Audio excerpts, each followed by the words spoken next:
maka Indonesia bisa disebut sebagai negeri 1001 bencana.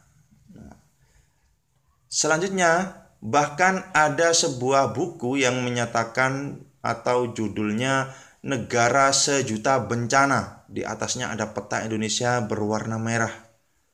Nah, bagaimana menyikapi itu kalau kita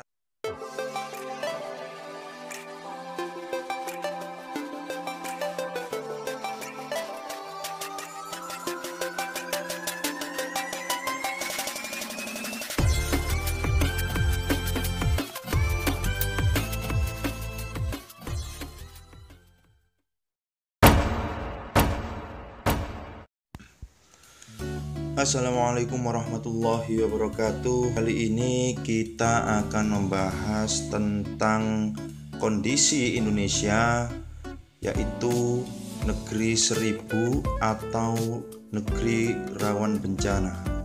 Nah, ini sering kita dengar ya. Materi ini bisa kita sampaikan kepada peserta didik. Yang pertama, di kompetensi dasar menganalisis kondisi geografis. Ini pasti di dalamnya ada pula letak geologis yang pengaruhnya juga dapat meningkatkan potensi bencana geologi di Indonesia. Selain itu juga kita dapat sampaikan di materi kelas 11 juga semester genap KD 3.7 menganalisis mitigasi dan adaptasi bencana alam dengan kajian geografi. Intinya materi ini tidak sekadar untuk menambah pengetahuan, juga bahkan dapat dikaitkan dengan nilai-nilai karakter, salah satunya adalah kecintaan terhadap tanah air. Baik, selanjutnya julukan untuk negeri Indonesia tercinta. Pertama ada artikel nih ya, yang judulnya Indonesia Negeri 1000 Bencana. Mengapa? Nah ini bahkan tak segan-segan ini ya, penulisnya membubuhkan 3 tanda seru. Wah, betul-betul peringatan yang luar biasa. Kemudian yang kedua adalah negeri 1001 bencana. Ini ada kalimat di bawahnya, jika Irak yang masuk wilayah Persia dijuluki negeri 1001 malam, maka Indonesia bisa disebut sebagai negeri 1001 bencana. Selanjutnya, bahkan ada sebuah buku yang menyatakan atau judulnya Negara Sejuta Bencana. Di atasnya ada peta Indonesia berwarna merah. Nah, bagaimana menyikapi itu kalau kita lihat data dan fakta?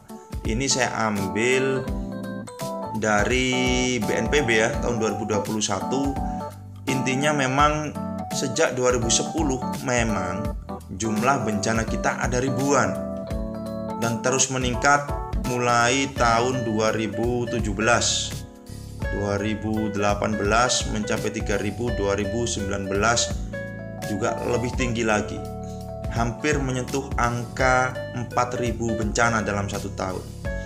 Di tahun-tahun berikutnya 2020, 2021 ini juga mengalami peningkatan. 2021 mengalami catatan rekor bencana terbanyak ya sepanjang sejarah Indonesia, yakni 5.400 bencana alam. Sedangkan setahun sebelumnya 2020 ini ada 4.650 kejadian bencana alam. Nah, bagaimana kita menyikapi julukan dan data itu? Nah, ini kita tekankan ya, perlu kita tekankan. Pertama, julukan negeri 1000 bencana atau negeri sejuta bencana atau negeri 1001 bencana, apapun itu. Ada teori psikologi yang menyatakan julukan itu sama dengan melabel atau teori labeling ya, melabel sesuatu. Labeling ini umumnya menjadi kenyataan. Ini menurut teori psikologi. Kalau labelingnya itu positif tidak masalah, tapi akan jadi masalah kalau labelingnya itu negatif. Seperti yang kita berikan pada negeri kita tercinta ini. Ada negeri 1000 bencana, 1001 bencana, sejuta bencana. Ini akan khawatirnya akan menjadi kenyataan. Ini saya ambil dari buku Smart Emotion volume 2, penulisnya Anthony Diomartin ya. Buku psikologi motivasi. Kemudian apabila ada orang atau benda di label negatif, ini energi negatif akan tertarik pada orang atau benda tersebut. Ada teori lain yang menyatakan seperti itu. Kemudian kita kaitkan juga dengan cara kerja otak atau pikiran kita. Ini seperti tanah ya. Maksudnya sifat tanah itu begini. Bibit apapun yang dilempar ke atas tanah, bibit apapun yang akan ditanam di atas tanah, itu baik atau buruk bibitnya. Apakah itu bibit pohon yang rindang, apakah itu bibit tanaman pertanian, ataupun hanya sekadar rumput, pasti akan ditumbuhkan oleh tanah. Begitu. Nah, sifat tanah ini ternyata hampir mirip dengan pikiran kita. Ya. Nah, ini contoh ya. Apapun bibit yang terlempar di tanah, tak peduli baik atau buruk, pasti ditumbuhkan oleh tanah. Demikian pula dengan otak atau pikiran kita.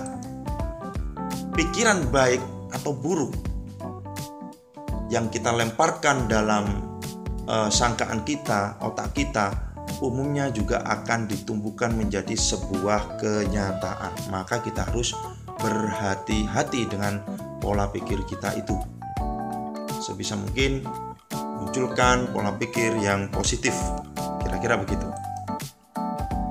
Ini juga ada teori tentang mindset ya, kata bijak Steve Rizzo yang menyatakan bahwa what you think is what you get. Apa yang kamu pikirkan, itulah yang akan kamu dapatkan. Ini kata bijak yang sudah bertahun-tahun ya. Bertahun-tahun artinya sudah tidak asing bagi banyak orang kata ini. Lalu kita lihat dari sudut pandang lain ya, dari sudut pandang agama. Bagaimana kita menyikapi julukan Indonesia, negeri 1000 bencana, 1001 bencana, 1.000.000 bencana. Ini bagaimana kalau dilihat dari sudut pandang agama. Dalam agama, saya yakin pasti memerintahkan yang namanya baik sangka daripada buruk sangka. Bahkan ini ada seorang ulama yang menyatakan bahwasannya sebuah baik sangka yang salah itu jauh lebih baik dibanding 1000 buruk sangka yang benar. Bisa dibayangkan ya, sebuah baik sangka yang salah itu jauh lebih baik dibanding 1000 buruk sangka yang benar. Dari sudah kita tekankan 3 tadi ya, dari sudut pandang psikologi, dari sudut pandang pola pikir, kita kaitkan dengan sifat tanah, dan dari sudut pandang agama, semuanya menekankan lebih ke arah berpikir positif atau positive thinking. Nah, dari 3 teori yang menguatkan ini, sebaiknya bagaimana kita menyikapi julukan Indonesia negeri 1000 bencana itu? Nah, maka kita harus ubah mindset dan hapus julukan itu. Yang awalnya negeri 1000 bencana menjadi negeri yang rawan bencana. Ini beda jauh ya. 1000 bencana itu berarti seolah-olah mendoakan negara kita dihantam ribuan bencana. Meskipun data faktanya memang menyatakan seperti itu. Atau kalau boleh saya beropini, bisa saja, mungkin saja peningkatan bencana yang terus-menerus dari tahun ke tahun itu akibat julukan yang kita berikan kepada negeri tercinta kita ini. Maka julukan ini harus kita ubah menjadi negeri rawan bencana. Rawan belum tentu terjadi, artinya masih berpotensi. Begitu kira-kira. Dan julukan rawan bencana ini semoga menjadi sebuah jalan positif dan dapat menurunkan angka bencana yang terjadi di negeri Indonesia tercinta. Maka tak berlebihan kalau saya katakan bahwasanya ini dapat dikaitkan dengan sifat atau karakter kecintaan terhadap tanah air. Terima kasih, semoga bisa memberi manfaat. Insya Allah kita akan bertemu di kesempatan yang lain, di materi yang lain. Saya akhiri, mohon maaf bila ada kekurangan. Wassalamualaikum warahmatullahi wabarakatuh.